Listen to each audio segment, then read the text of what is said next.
Hey folks, this is Abel James, and thanks so much for joining us on the show. Is microdosing even more effective than macrodosing?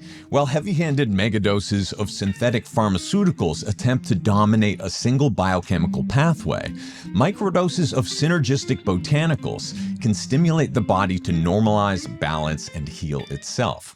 Meanwhile, much of modern medicine has devolved into a game of simply manipulating numbers on blood tests rather than actually healing us. Because they're not so easily patented and monetized, many of the most effective, affordable, and simple substances and practices in health and longevity are dismissed, ignored, or at the very least taken for granted. For instance, the simple act of prayer has been shown to not only improve our mental health, but also improve the literal physical health of our heart. But even knowing that, how many of us are actually doing it every day?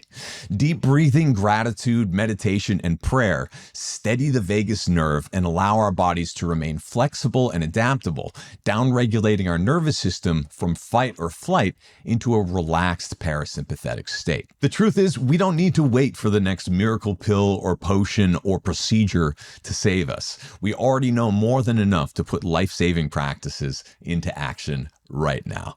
And we're here with a perfect guest today. Donnie Yance is a clinical master herbalist and certified nutritionist, known internationally for his pioneering work in botanical and nutritional medicine, particularly in the field of integrative cancer. Also, an accomplished jazz bassist and former monk, Donnie is affectionately known as the Funk Monk. Before we get to the interview with Donnie, please just take a quick moment to make sure that you're subscribed to the Abel James Show wherever you get your podcasts. And also, we have some very exciting stuff coming up soon. We're going to be launching a new in-person and online membership club called Club Wild with in-person events here in Austin, Texas, some retreats that we're in the planning stages right now. I'm working on my new book and a lot of the ideas are already fleshed out. So I'm really looking forward to doing more in-person events. If you'd like to be a part of all of the things that we're building, and I highly encourage you to do so, please sign up for my newsletter at abeljames.com, abeljames.com. And shoot me a note, reply to my newsletter. I read every one. You can also sign up for my Substack. That's at abeljames.substack.com. You can shoot me a DM there, leave comments on the posts. Lots more to announce soon, but I want to get to this interview with Donnie. So thanks to all of you who have followed us along for the ride and been patient as we're building things behind the scenes. A lot more exciting stuff is coming soon. Can't wait. All right. In this episode with Donnie, you're about to discover how to train for greater adaptive capacity, hardiness, and resilience, why many of the secrets to a long life lie in humble living, how Donnie earned the nickname of the Funk Monk, how improvisation in music mirrors the intellectual and playful flexibility we need in health as well, and much, much more. Let's go meet Donnie the Funk Monk.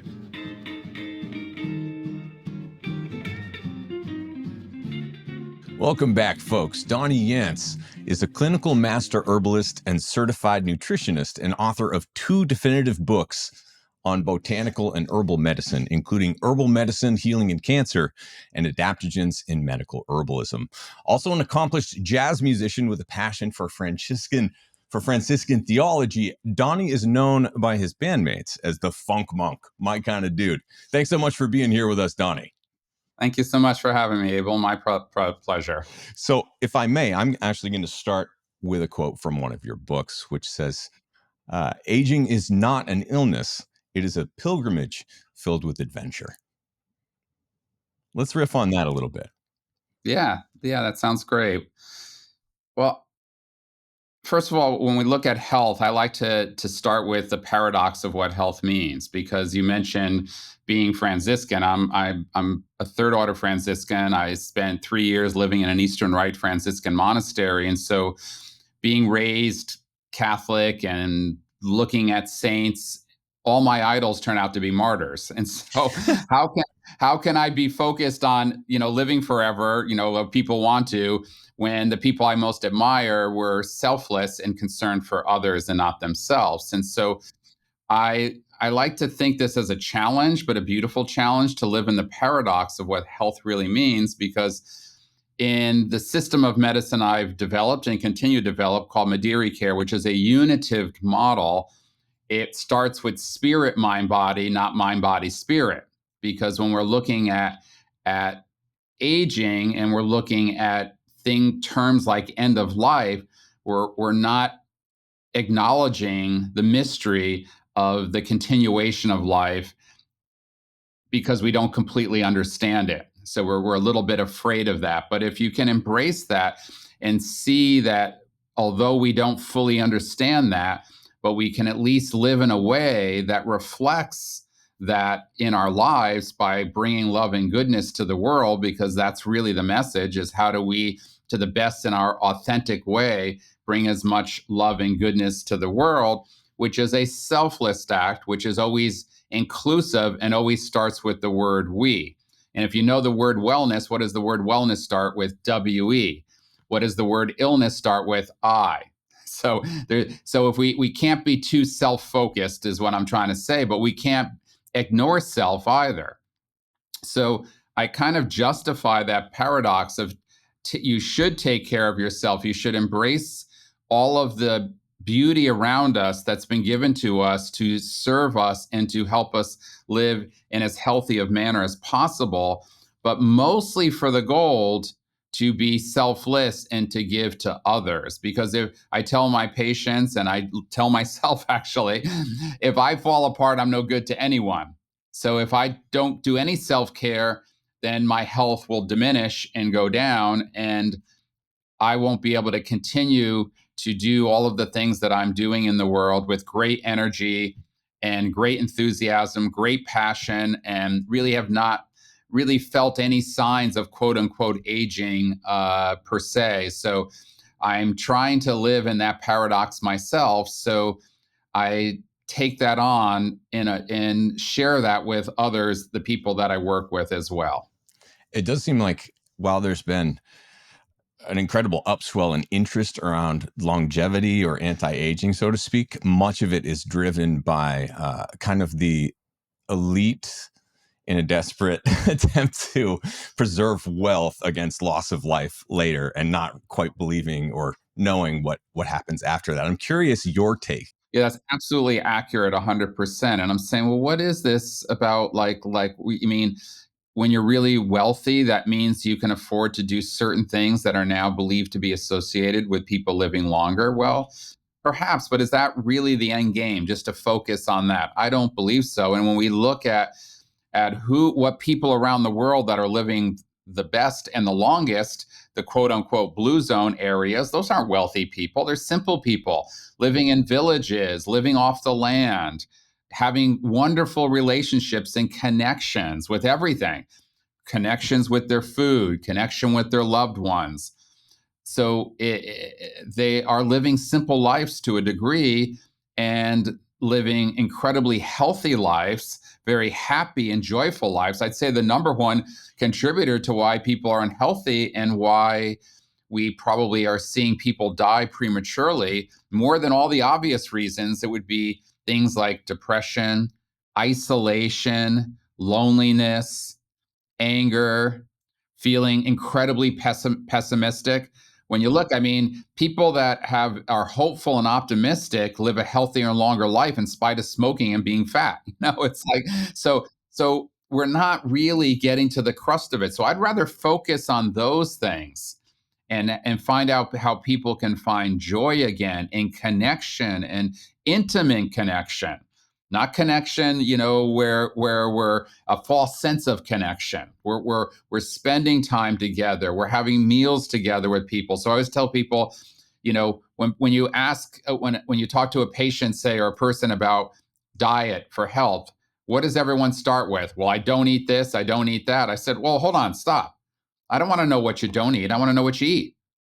So I'm always about that. Don't tell me what's wrong. Tell me give me solutions to how we get things better. So I would say that all of these fancy and expensive ways that people are making attempts, we don't have a lot of long-term data on this stuff, and we're still unsure of what's right and what's wrong to do. So I'd rather focus on the things that are connecting us to each other, to nature, and to ultimately our creator at the same time. So that's where I focus. I'm not opposed to anything. And I feel like health is like putting a big puzzle together. There's lots of pieces. And as Ben Franklin says, I'll throw you another quote here, Abel.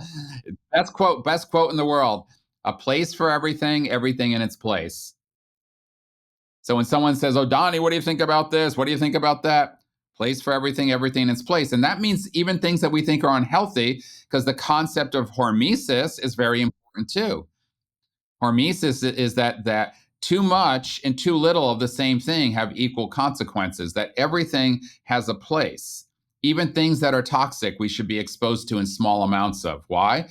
Because then we are able to strengthen ourselves by adapting to those things. If we don't challenge ourselves in any way, then we don't adapt. And you mentioned my book on adaptogens. Well, those are certain plants that improve the capacity to adapt, that improve how energy transfers in the body, that help protect us from adversary substances, whether it be stress or whether it be environmental factors, whatever it might be, they're protective as well. And so those are the key life requirements: protection, adaptation, and energy. And maybe adaptation's the most important, when you look at it really, really closely. So these are all really important parts. And so I work with 6 primary toolboxes. And so when you're looking at, well, how do we live in a more healthy way? How do we look at embracing this concept of maybe adding a few more years to our life?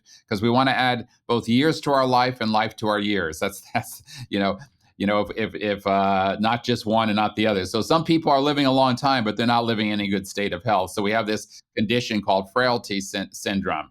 So the 6 toolboxes are herbal or botanical medicine, whatever you want to call it, whatever suits you.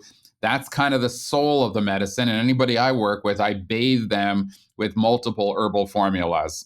The second is food as medicine.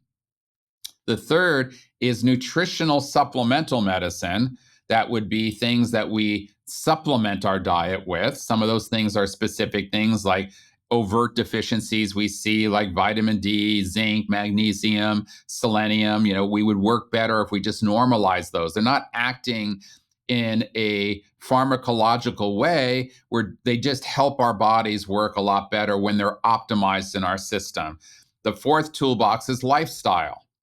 Whatever we can do in our lifestyle, forest bathing, for example, physical activity, connecting with others, connecting with nature. The fifth is modern medicine. So modern medicine, whether it be pharmaceutical medicine or any other interventions, that needs to fit into a holistic model and be unified with everything else. And the sixth toolbox is spiritual care, which has 2 sides of the coin. One is nourishing the spiritual nature of a patient, because everyone has that, and helping to train people that are practitioners to work through their heart and spirit as the primary driver. Because in ancient medical models, wisdom is the guiding force, or phronesis, which is a Greek term, which means practical wisdom. And that's really where the heart is driving, and the heart is connected to more that cosmic sense of the divine. And so it's the pursuit of truth, deep pursuit of truth. And if you look and study traditional medical models, traditional Chinese medicine, Ayurvedic medicine, eclectic medicine, take traditional Chinese medicine, it stems out of Taoism. So there's a spiritual connection there to nature and to the divine. And so that creates this concept around wisdom. And wisdom is always the most important thing. So in the Madiri method, knowledge serves wisdom. So when you look at scientific knowledge, I'm reading this on the internet. Sometimes there's accurate information. Most of the time it's inaccurate information. But whatever it is, it needs to serve the wisdom. So Einstein says the intuitive mind is the sacred gift. The rational mind is the humble servant. We now live in a world that's forgotten the gift and is honoring the servant. instead. So that's a good way to start to see how a beautiful synergistic model can work. And so it's like I'm trying to create a paradigm shift, because you can't expect natural medicine to just work by the sidelines with conventional medicine, because the model is broken. It's not to say the tools are all bad tools. They're not. They're just used inappropriately, and then they're not used in a way that's complementary or unified with all of the other things. And so it's rare for me to see a patient that's not on average of about 8 or 10 medications, average, from various different doctors, all prescribing without talking to the other doctor, no testing of pharmacokinetics, no understanding of drug to drug interaction. There's this obsession of herb to drug interaction where 99% of the time there's a drug to drug interaction. And so, this, and then over prescribing many medications that might be good for a patient are often given at dosages that are too high. Either the dosage is causing too many adverse effects, or it's just too high of a dosage to do what you want it to do. It's overcompensating for something. So I'm trying to create a paradigm shift. I'm trying to by making a new model that makes that old model obsolete, because I can't just work along. I can't see people get well the way I want to working alongside. And so I'm constantly every day interacting with doctors, trying to help them, I would say, see the light, but just see the possibility of maybe doing things a little bit differently. And because I'm a big researcher, everything I say, I provide as much data as humanly possible. For example, I had a patient this week, great response to immunotherapy, elderly women, but she almost died from it. So the treatment almost killed her, but her disease greatly responded. I'm trying to get, before she does another round, I'm trying to get the oncologist to lower the dosage. Oncologists won't lower it. I wrote a whole paper on PD-L1 inhibitors that lowering the dosage shows no drop off in efficacy, works just as well as the higher dosage, and way better tolerated. Sent it off to the oncologist. Still, this guy won't lower it, but many will, but he won't. So I'm just saying, and it's going to work at that lower dosage, and she's not going to have nearly adverse effects from it. So this is part of the world that, at least that I live in. Yeah, I would love for you to also just talk about the idea of microdosing and why, in many ways, it's superior to the heavy-handed macrodosing approach of everything, where you're targeting a single pathway and through domineering force of nature, you're trying to affect outcomes. Recently, there's been a big hubbub around melatonin, which many people have been taking in doses of 3, 5, 10 milligrams at a time every night. We're finding that, at least through some of the research, it's saying it's associated with heart problems later on. And some of it that I've seen is pretty convincing.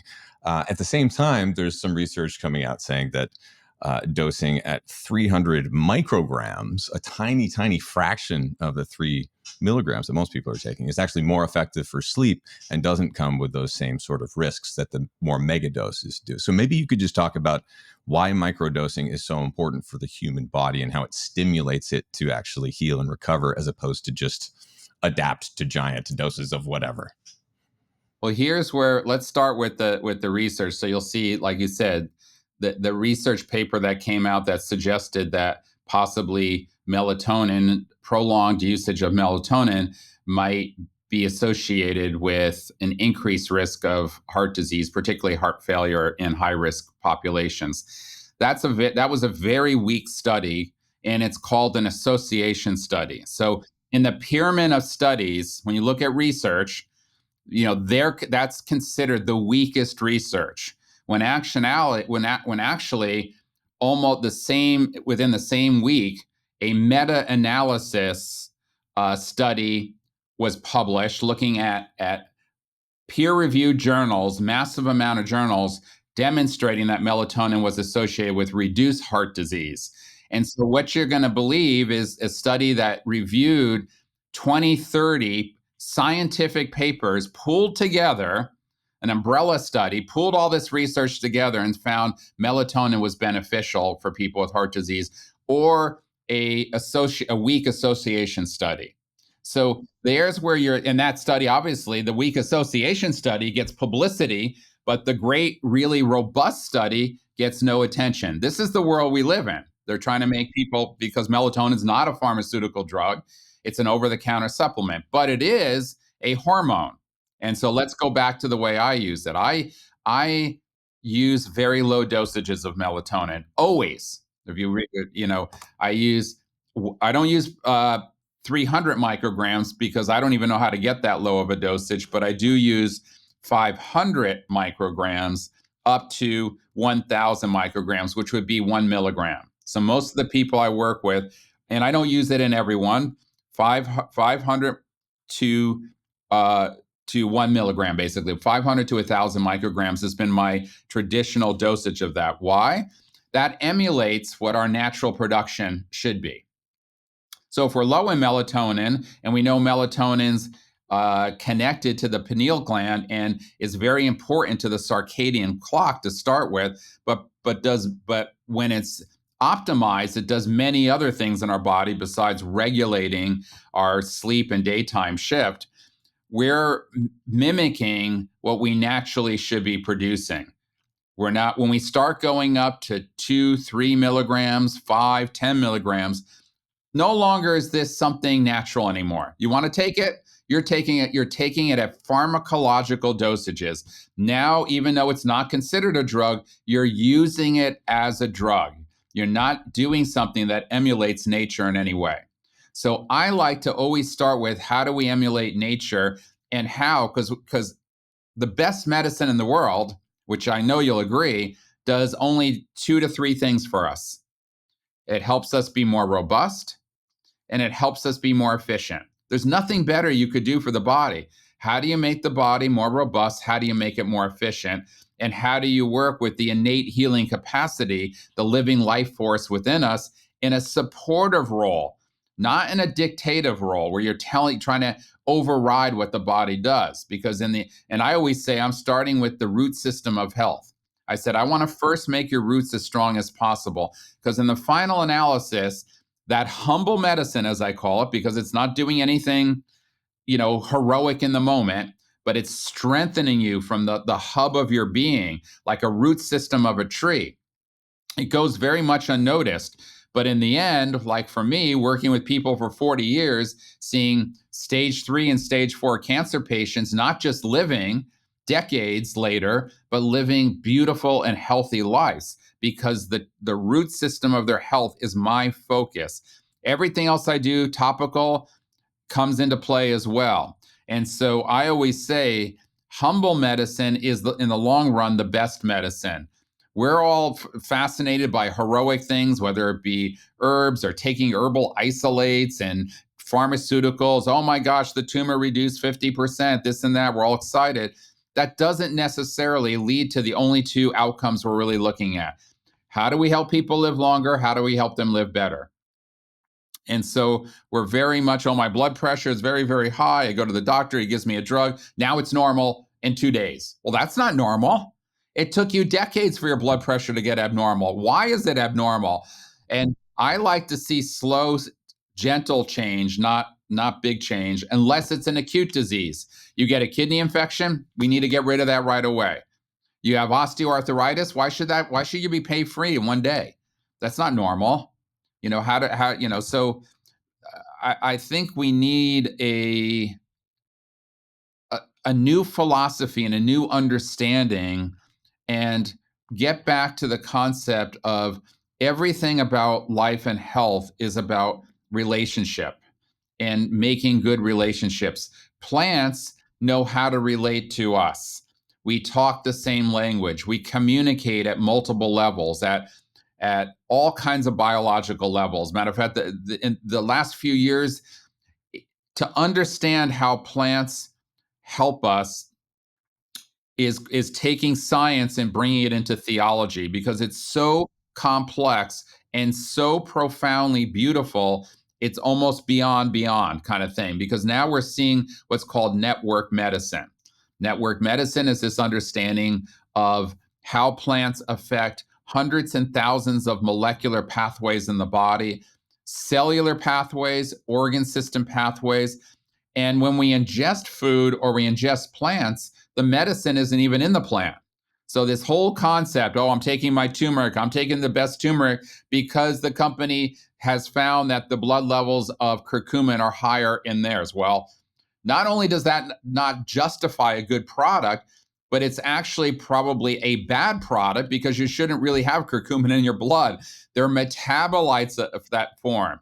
Up to 12 different metabolites form from curcumin. And the plants bathe in our microbiome. They swim together. They talk and they say, hey, let's make some new compounds, smaller compounds, molecularly smaller. Because whenever you manipulate things against nature, you've got to question, are you doing something good or something bad? I remember when I first came into the field working with cancer, fat was the devil. So all the breast cancer patients, don't eat any fat. Everything on the shelf in the stores was non-fat, non-fat, non-fat. We hardly see anything called non-fat anymore. So it's like, what happened? What happened there? And so we thought we were doing something good to food.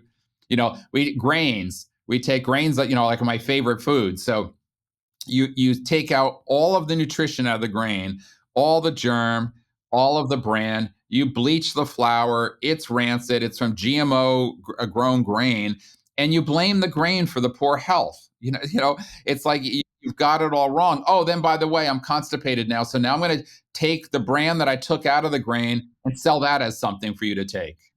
It's like when you start to think of it, it's like, oh my gosh, where is the common sense and logic here? It's like heart disease was blamed on cholesterol in the 60s. So everybody was told to stop eating eggs. There was no research.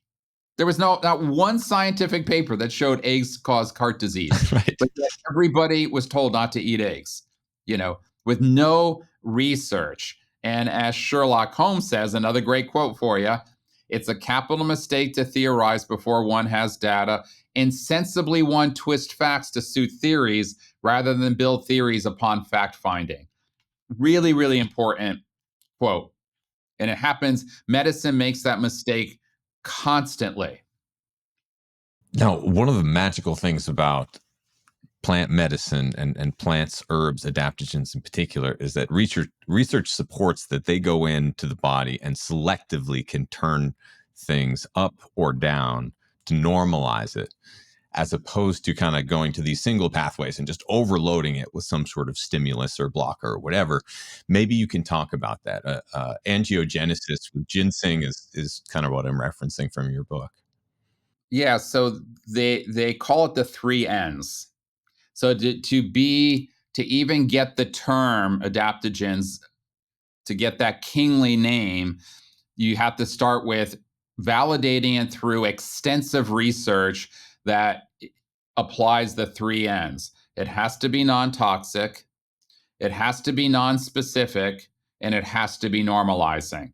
So when you study a plant that fits that criteria, and it's been studied extensively, not just a little bit, you take something like Panax ginseng or Eleutherococcus, we're looking at ancient historical text, hundreds to thousands of years on the plant as a medicine, as a tonic herb. Then we're validating it through not just in vitro studies, not just in vivo studies, but human clinical data, and often hundreds of human clinical studies. So and then through those studies, you can ascertain, yes, this is normalizing, yes, it's non-toxic, and yes, it's non-specific. So when it meets that criteria, it's coined an adaptogen. Now, there's a couple of other little components that make something a primary adaptogen. And one is it has to enhance anabolic processes in the body, and second, support the HPA axis. So the hypothalamic pituitary adrenal axis, which is like the hub of it's called the neuroendocrine system, but it's the hub of the endocrine system. And every other endocrine gland is peripheral to that hub. So that hub provides all the information and dictates how energy should transfer. Now, everything's interly communicating. That's the other thing about life and about health and about how our bodies are. Everything is in flux. There's nothing stagnant at all. So if we were machines, which we're not, probably pharmaceuticals would be the perfect thing for us, but we're not. So where everything's in flux. So something that can understand that, because plant intelligence is probably, by the latest research, greater than human intelligence in many ways. Not in every way, but in many ways, yes. Because if you and I were plants, we can't go and forage for food or water. And we can't run from adversary environmental toxins, viruses, bacteria, COVID-19. So and harsh environments, wind, drought. So a plant has to figure this out. I mean, and it's so beautiful how intelligent a plant is and how it keeps doing. So you bring up adaptogens. One of the truths that we're learning about adaptogens, but even about many plants in general, is this concept of xenohormesis. And so, xenohormesis is that these plants are living out in these harsh environments. You take rhodiola, an adaptogen. Well, what is that? That blooms in ice. It flowers in ice. It's beautiful rose-like flower that has like a scent that's similar to rose, actually. Um, that blooms in ice. So what kind of compounds, the salidrosides and the rosavins that were created in this plant, why did the plant make all these specific, what's called secondary metabolites as part of its makeup? Well, it did it to adapt. The plant adapts. That's what it does. They're great at adapting. And in adapting, it's created these metabolites. And what we're learning is that when we ingest the plant, it's the metabolites that the plant created through the stress it took on that we're benefiting from. And again, it's just so beautiful. And many of the plants that we call weeds are also reflect that as well. So because weeds, some of the weeds, and say, well, I can't afford good food. It's well, you can go out and harvest some nettles, can't you? That doesn't cost anything. You can eat beans and rice, right? That doesn't cost anything. And I say, well, look at the blue zones. That's what the Okinawa, half their diet's a sweet potato. 50% of their diet is a sweet potato. So I said, they're not expensive to eat. So, I think that humble food, that's what's beautiful. Humble food is actually the best food. We keep thinking all these sophisticated foods, but it's bread is probably the most admired food historically for culture, and for religious purposes. There's nothing more revered than bread, and bread is made by the simplest of foods, grains. And I tell people a poor person can make bread just as good as a rich person. And I love that. And also, something that we might be missing is that no longer are we eating kind of the local wild yeasts that would be from our environment, wherever we might live, that would help us adapt and our microbiome adapt to that region. Same thing with those. You look at the blue zones and it's like, this is the secret longevity food, but they're all eating something that's a little bit different, right? 50% potatoes or pasta or something else. But what they are eating is that humble food that's programming their body and their hollow biome to tune in to wherever they are. And that's one thing that when we're chasing these wild, crazy superfoods all across the world, kind of randomly, without intention and purpose, it's kind of just a smattering, and that's not going to have the same effect as intentionally eating something that's going through your body. Maybe you can talk to that too when you take an herb, or when you're eating, the advantage to your nervous system and your heart specifically of prayer, before you do it, as you do it, that sort of thing. I think that it's very good, not just from the standpoint of what connecting you to the divine. But think of that moment and think of how we digest. What's the first most important thing to digestion? The vagus nerve. The vagus nerve's nickname is rest and digest. That's what you call it. And it's also called the wandering nerve. So it's everywhere in the body. So if I was to say the first and foremost aspect of helping people with their health is to activate their vagus nerve. I would say that's number one. And if I was to rewrite the book on adaptogens, I'd stress that a lot more because I've evolved in 10 years to really see the vagus nerve and that the endocrine system and the central nervous system and the gut, which is the entire brain, they're in constant conversation with each other. And although adaptogens are phenomenal stress protectors and phenomenal at strengthening that neuroendocrine system, many people their nervous systems are so shot or so over amped that I need to also give them what's called nervines. So nervines are not adaptogens, but they're herbs that more nourish the nervous system. And so some people, a couple kind of cross over a little bit. One might be Avena sativa, which is the milky seed of the oat. That has these anabolic steroidal compounds in it, but it's historically known to strengthen the nervous system, not just calm it, but make it stronger. So I use a lot of plants now to help people's nervous system. Passion flower, I love lemon balm and chamomile. So when you go to digestion, what does lemon balm and chamomile, probably the two of the most famous Western herbs to help people with digestion, also correlate to the nervous system and helping calm people. So again, when you stop and you pray, yes, it's great to pray and be thankful and have gratitude in your heart, but you're also now saying, oh, shut everything else off, turn the vagus nerve on. So now the energy that might be going outward goes inward because everything's a facilitation of energy. And now the energy can go to your stomach. And the first thing your stomach does is heat up like a combustion. And it needs energy to do that. It's like, think of your stomach like a little fireplace. If it doesn't have the energy and it doesn't warm up, you throw a bunch of food in there, even good food, it's just smolders. And then people say, oh, I'm bloated and I can't digest things. I said, well, your stomach is cold. And it starts with first getting that vagus nerve. And, there's other herbs, warming aromatic herbs that people traditionally have used, ginger, these are cardamom is amazing too, as well. But, think of first aspect of digestion is thinking of your stomach as this little fireplace and that it has to heat up a little bit and it needs the energy to do that. It can't be preoccupied. So when people have stomach problems, oh, I need to take enzymes. I've been to this doctor. I have SIBO. I have that. No, I said, you're a nervous wreck.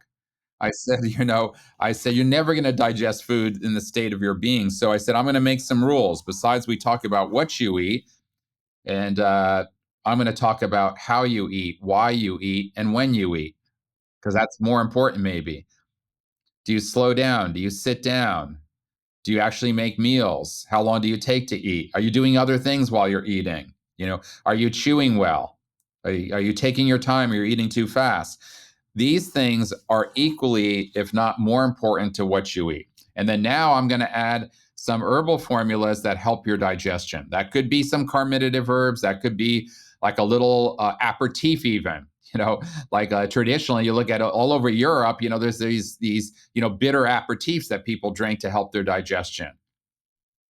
So you have, and then you have the herbs like chamomile and lemon balm and soothing herbs like marshmallow that also act as demulcents.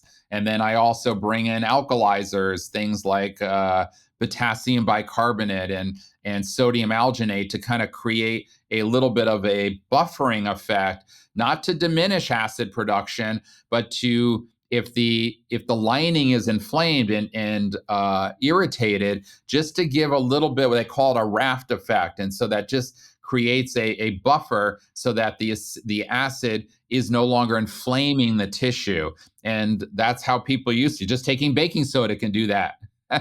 even after a meal, because I'll tell you, I think one of the worst class of drugs that 38 million Americans take, and with not understanding the danger that they pose, is proton pump inhibitors.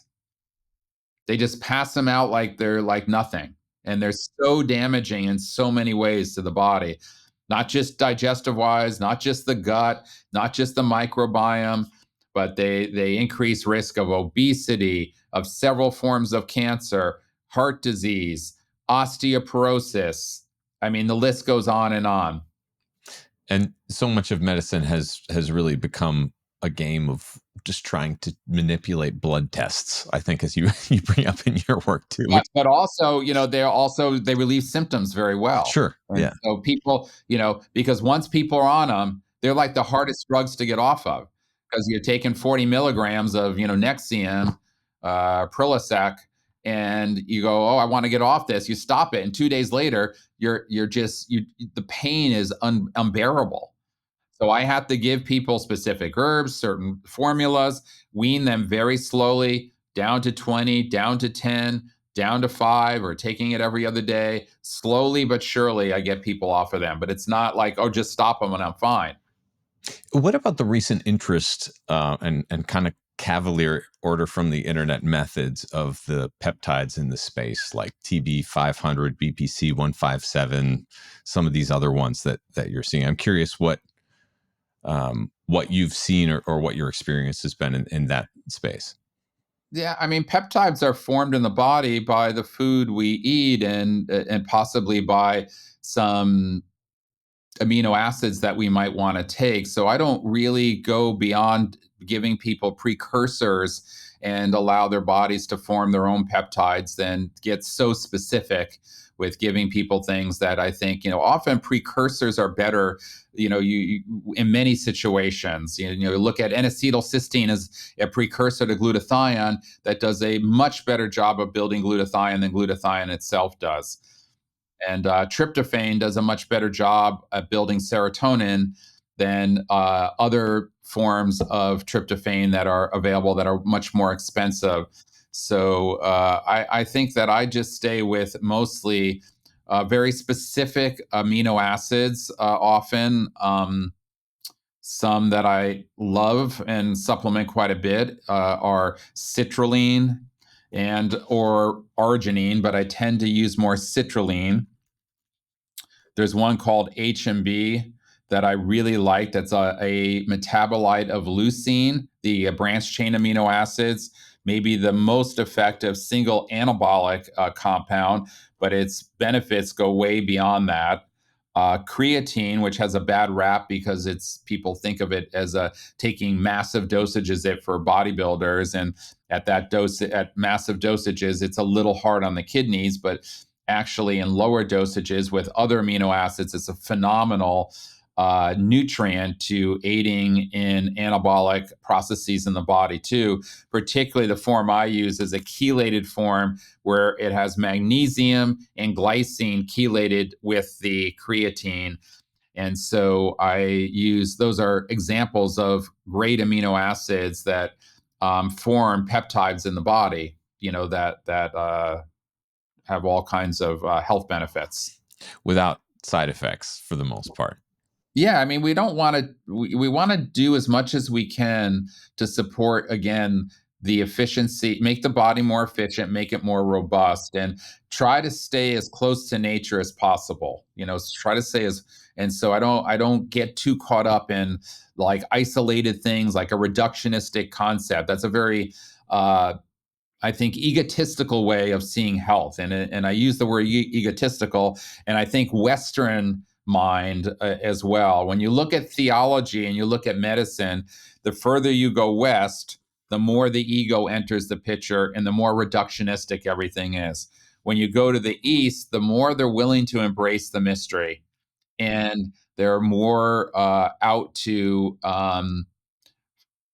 see again that intuitive mind, that practical wisdom, that phronesis is central, and the rational mind, the intellect, is serving that. And so I try to live by that philosophy, but again, a place for everything, everything in its place. I will figure out if someone needs something small that is a reductionistic substance, whether it be an isolated compound from a plant or even a pharmaceutical compound, because my only interest is what I think is in the best interest of the patient. However, I would never do that without doing everything else right, making that person as healthy as possible in the most holistic way possible. Maybe you could also talk about the idea of adaptive capacity or hardiness, kind of that reserve that people have or don't have. Because once I read your book and started looking around at people, I'm just like, okay, that guy has some extra gas in the tank. And you look at other people and it's like, no, they are just running on fumes. Can you explain that and also how to build that capacity Mhm.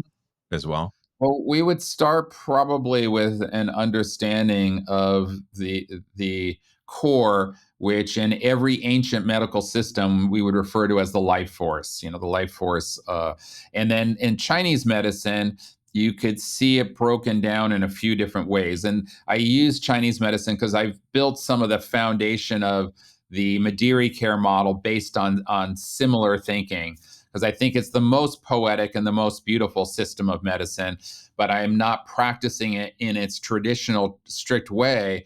I'm adapting some of the concepts and bringing it into the philosophy of a modern medical model. So we'll start with the life force we could see in a triphasic way, which one would be the essence, one would be the force, and then one would be the spirit. So they call, in Chinese medicine, would be the Shen. So the spirit, we might connect that to the nervous system. So we're looking at, even when you're looking at many of the biological assessments of aging, one would be looking at the beta adrenergic receptor and its overactivity contributing to the aging process. So we might take that reductionistic concept and bringing that into the Shen, or the spirit of that person. And then that would go to the vagus nerve, and that would be measured through heart rate variability. So you can see how ancient models can be thought of in a modern way as well. So then you look at the essence, well, that's the endocrine energy.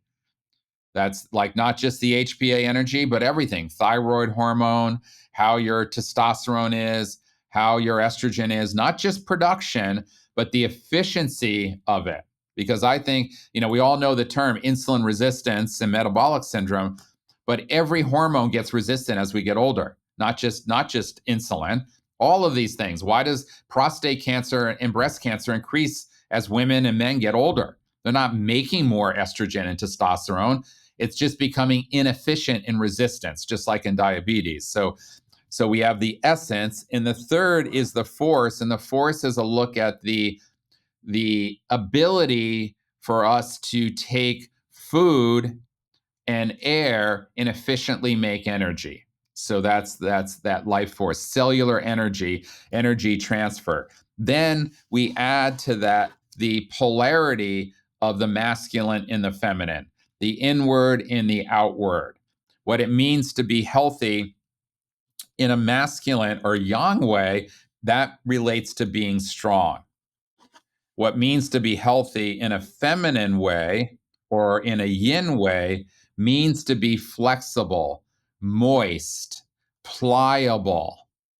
So when you get older, you just can't be strong. You've got to still have that pliability and that moisture content.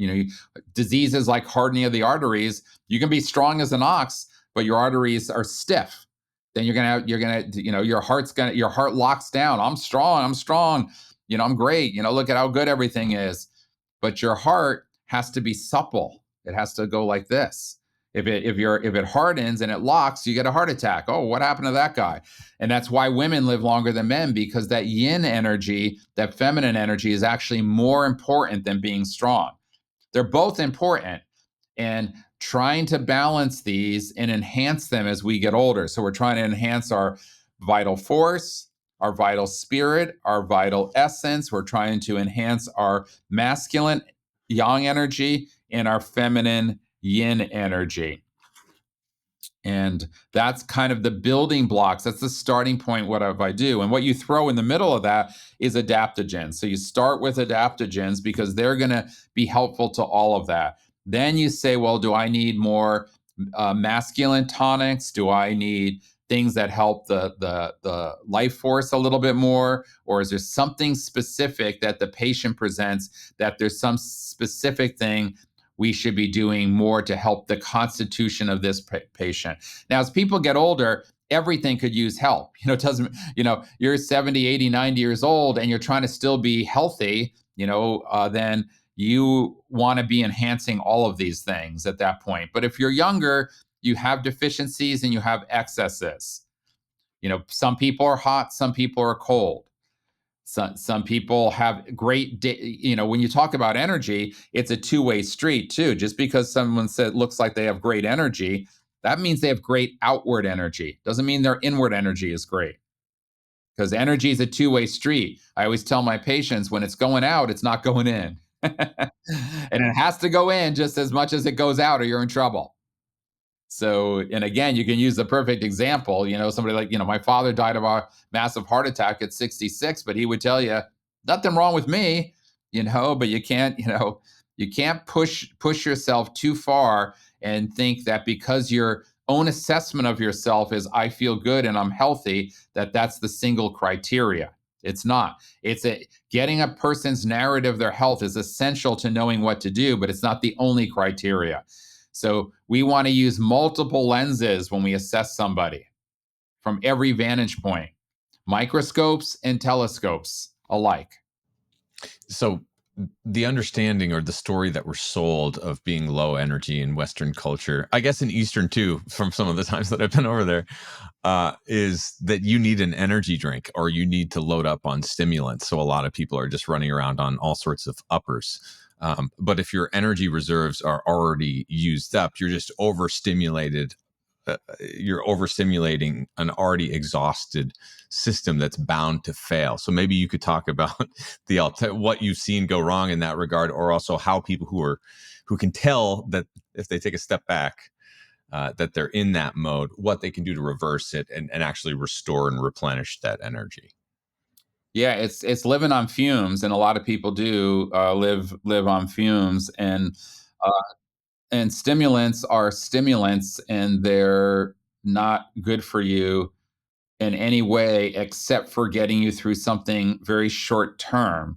They're not really good things to use otherwise, and unless you're using them in concert with many other things and using traditional things as stimulants. In other words, if you want to take adaptogens as your mainstay, even though adaptogens make you stronger and give you more energy, they don't stimulate you like a stimulant would do. But say you want that, why don't you just have a little cup of organic coffee and sip on that? Because that is giving you hundreds of phytonutrients that are really good for your health, associated with great health, longevity. I mean, there's hardly anything that has the research that coffee has on it for longevity, and it has a little bit of caffeine. But the energy drinks have none of those benefits, and they have extremely high amounts of not a whole food, but isolated, extracted caffeine thrown into them, often with sugar, and even ones that throw in nutrients. They're refined synthetic nutrients, not even good for you. So they're horrible for you. So I will say, take your adaptogens and then take a little espresso if you need it, when you need it.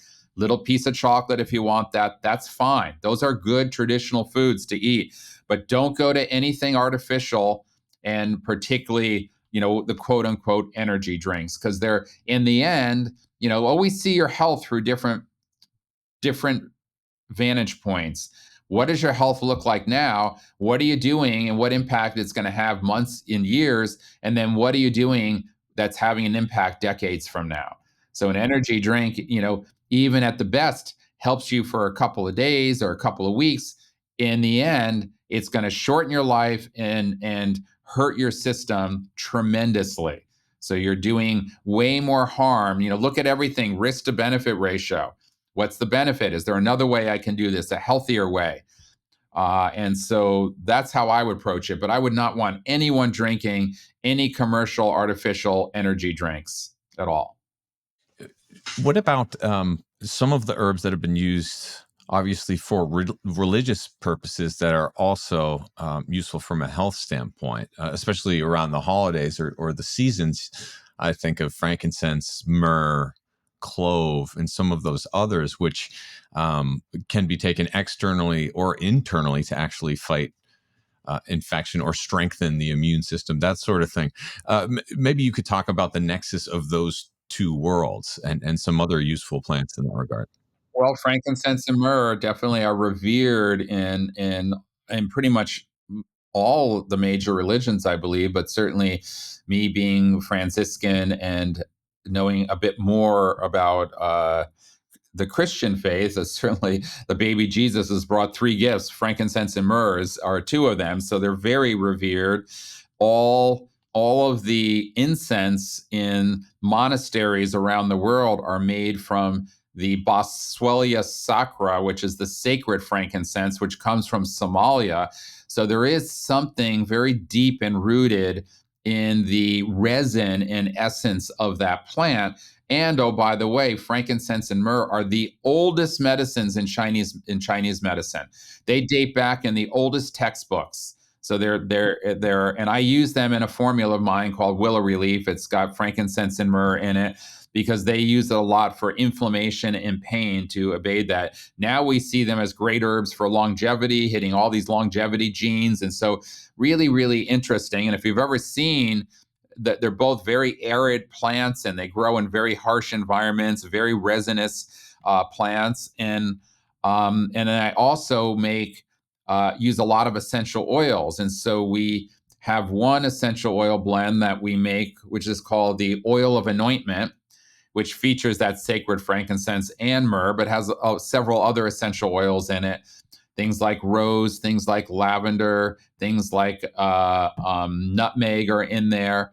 And spikenard is another one, which is the Mary Magdalene anointed Jesus' feet with spikenard. So we call that the oil of anointment. And I use that as an anointing oil for the sick or for anyone that wants healing, for animals when you say prayers.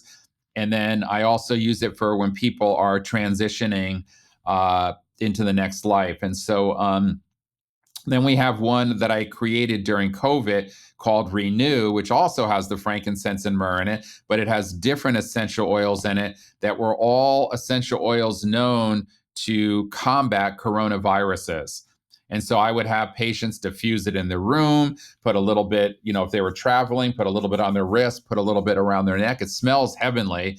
And so we would use, because just the aroma in the environment has the capacity to eliminate the COVID-19.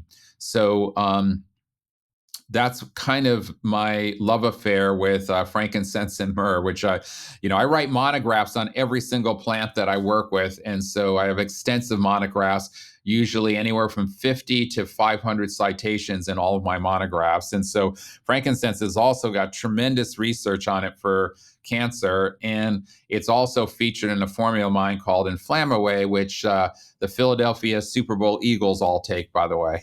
Really? Yes, yeah, I work with the Eagles, and they take a few of my supplements. Yeah, Isn't that so amazing? so that one features frankincense, but not myrrh. But frankincense, a magnolia bark extract rich in hanukkah, a feverfew extract rich in parthenolloid, a andrographis extract rich in andrographiloid, and a Chinese skullcap Scutellaria bacillensis extract that's assayed for bacillin and wogoin content as well. So that's what's in that formula. Incredible. It's one of the things that came to mind reading your book, or actually a couple of them, is just how much we know about certain plants. Certainly enough to know that they heal us, but in addition to that, how many other plants there are that are also known about, thousands and thousands across the world from different cultures, and been used for many, many years, and then all of those that are yet to be discovered. At the same time, if you ever go on the internet, then you're bound to think that we're just, the next magic bullet away from curing aging for good. It's a completely different way of thinking about all of this. Maybe you could just offer a couple of words saying that, like, we know enough already to do the healing. We don't have to wait for the next big thing, whatever that's supposed to be. Well, absolutely, especially when we really gain that concept of network pharmacology, because that's a really new way of really seeing health, and that also seeing that small, gentle changes in people can have huge beneficial effects in the long run. We don't need to sometimes everyone that we're not all the same. We don't need to look all the same. Somebody that's morbidly obese doesn't need to end up being somebody that's super, super skinny.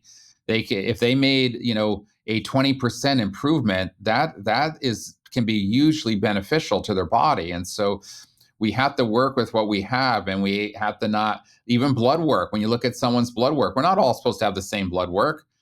Well, your blood work might be perfect, it might be different than mine. There are some parameters, but we all have a baseline that we work off of.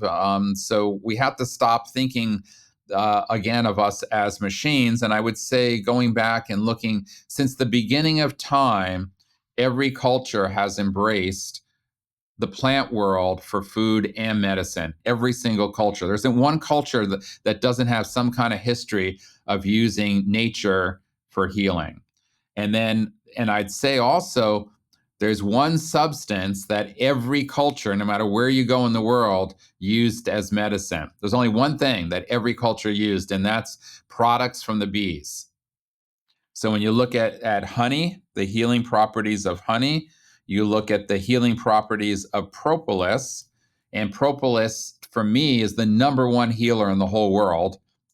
In my 40 years of clinical practice, I've never seen anything as miraculous as propolis. I mean, it heals anything and everything. The biggest, infections, staph-resistant infections, diabetic ulcers. I love propolis, and then also from the beehive is royal jelly, the queen bee food, bee pollen, bee wax to make candles.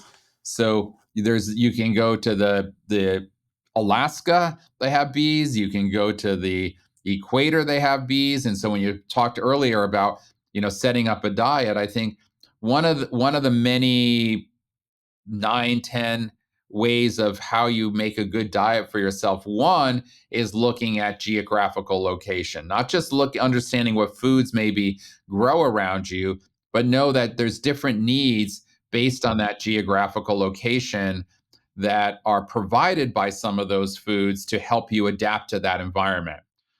How somebody on the equator eats a little bit more starch and has a lot more of these tropical fruits and things that don't grow in the north is that the sun, those foods protect us from the sun because they get a lot more sun exposure. And having more starch in your diet helps you hold fluid in the body, which then helps you adapt to the heat of the equator as well. So you can drink all the water you want. If you don't have starch, you don't hold water. That's one of the purposes of starch, is it helps your body hold and hydrate. If you get too much starch, then you bloat and you retain fluid. So a lot of people will say, "Oh, I stopped eating wheat and now my stomach feels really good." Well, I said, "Well, you know what that was, is that your stomach had 3 pounds of fluid in it and now it's gone." Because that's what that was. It wasn't fat, it was fluid, because you're eating. And so go on a balanced diet, introduce heirloom, you know, grains, eat it in balance with everything else, not excessively, not deficiently, and you're going to be perfect then. You don't have to go to extremes. We're a society of extremes. It's like, it's not the way things should be. Everything needs to be in balance. The right amount of everything is what works. And I tell all my patients, I don't even want you to try to be perfect. That's not the goal, but try to be 90% perfect.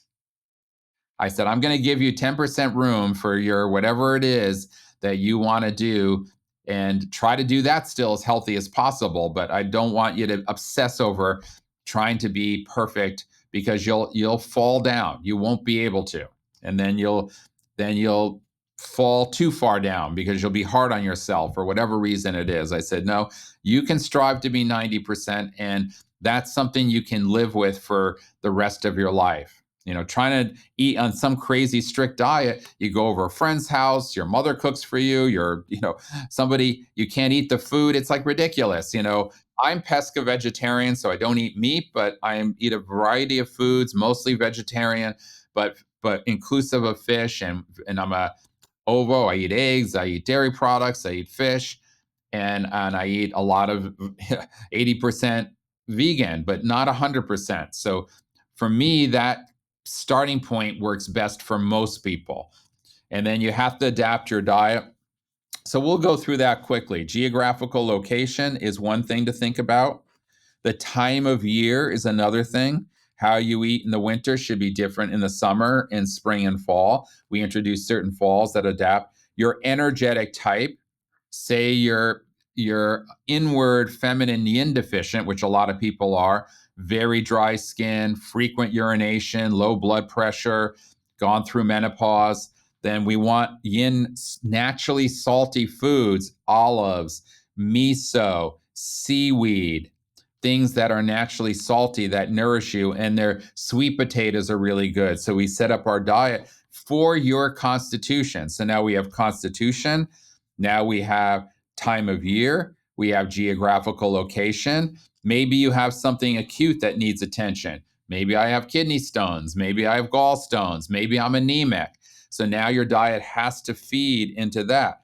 Maybe I have certain qualities based on nutrigenetics or nutrigenomics, two sides of the coin, basically. One would be that certain genotypes do better on certain foods. The other is that food has an impact on our GM. So food changes the behavior both favorably and negatively depending on what we eat. So now we can study those foods. Say I have a BRCA mutation, I'm prone to breast cancer. We know eating certain foods are protective against that. So we can even go molecularly and look at how food can work for us. Then we have, well, what emotionally do you love? What taste buds do you have? What culture are you from? I'm primarily Italian. 80% Italian. So I like Mediterranean food. So that's my favorite taste buds. And so I'm not going to, deny myself something I love. And so we can go on further down the list, but this just gives you a little bit of a thought about, wow, there's a lot that could go into how you adapt a diet to a person, and all of it's important and all of it's relative. In the few minutes that we have left, I would love for you to also talk about the relationship between all of this and living in herbs and music, just whatever comes to mind, because obviously that's a big part of your life too. I was jamming out to some of your tunes just before this, and I was having a great time. As a musician myself, it's hard to explain to people how actually a lot of this other work stems from that, not the other way around. Yeah, music's been a part of my life forever. And if I was selfish, I do play a lot of music. I record, I play in several bands. So I do music, but I had a turning point in my life, and I probably had three things that I had passion about. One is medicine and healing and plants.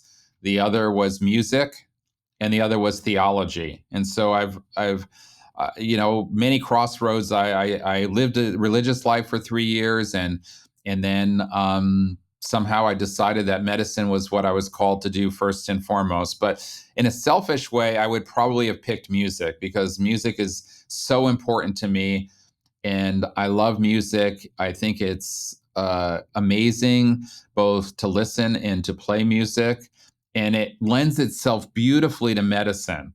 So the musical mind is very similar to the medicine mind, because again, you're combining your heart and your mind together. You need to practice, you need to study, you need to practice technique, you need to work on it from your mind. But when you go to play your instrument or you go to compose, you don't think anymore. It's all coming from the heart. And so medicine, I think, is the same way. And you're listening to yourself, you're listening to the other musicians you're playing with. And it's all happening like this. It's got this beautiful spontaneousness to it. And again, music, if it's beautiful music, and I strive, even though I'm a jazz musician, I play the bass, like you said, they call me funk monk because I play a lot of funky music, and I'm can be funky on the bass. So, and I lived in a monastery, so they started calling me the funk monk. And I am professed as a Franciscan, so that's how I got that name. Uh, anyway, and I'm actually going in the studio later today, which I haven't been in a long time because I've been gigging so much, because I'm working on my third album, which is called The Pilgrim. So I have the first called Heaven Awaits, the second is Cosmic Force, and now I'm working on the third one called The Pilgrim, which is about halfway done. And so I play the bass. I'm a bass player, and I compose on the bass and on piano as well. But if you ever study with me, you'll see slides like of Bach, of Stravinsky, of Coltrane and jazz. So I'm saying, Coltrane's his exploration, his creativity. I feel very drawn to doing that in medicine, to just keep going and trying to figure out a better and better way to do medicine. And so Coltrane, my son's name is Coltrane. I named him after John Coltrane, the jazz musician. That's amazing.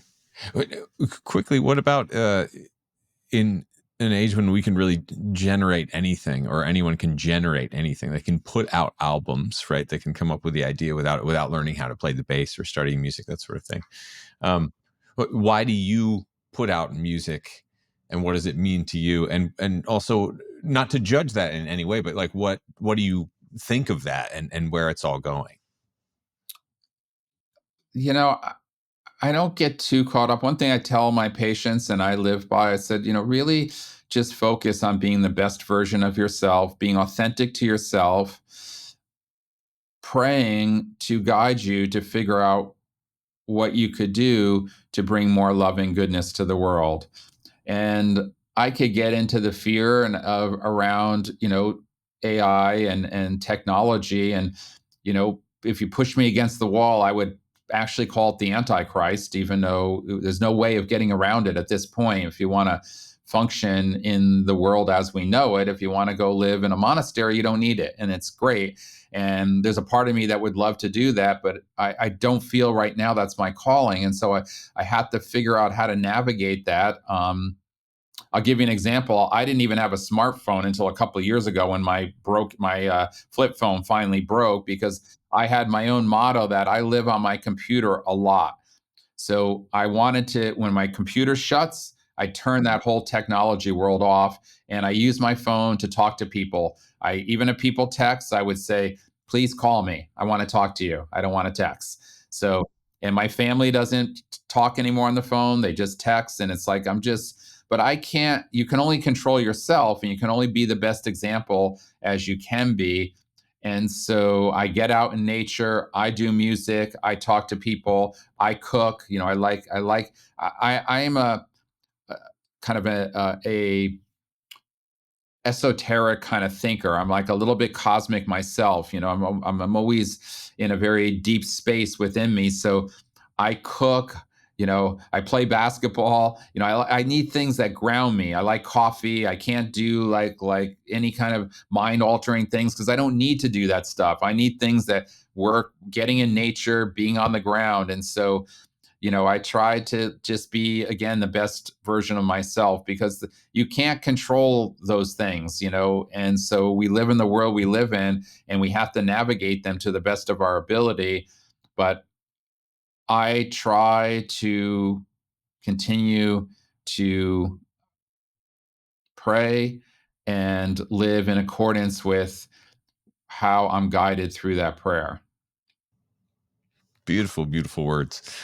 Donnie, what's the best people for our listeners? What's the best way for everyone to find you? DonnieYance.com and all of your books? Yeah, so that's my website, and that's where I do weekly uh blogs that go out. And so it's a great place because it's my one place that I provide a lot of this information through my blogs. And so that's just my name, Donnie. And my professional name is Donald, but I go by Donnie. My father's name, I'm a junior, so I always went by Donnie, but my signature name is Donald, but it's Donnie, DonnieYance.com.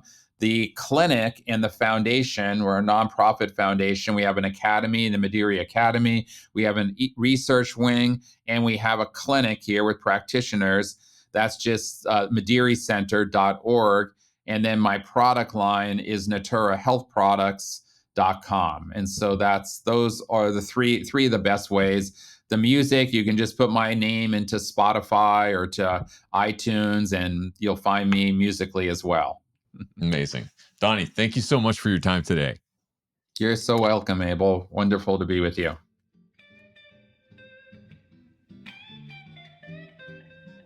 Hey, Abel here one more time. And if you believe in our mission to create a world where health is the norm, not sickness, here are a few things you can do to help keep this show coming your way.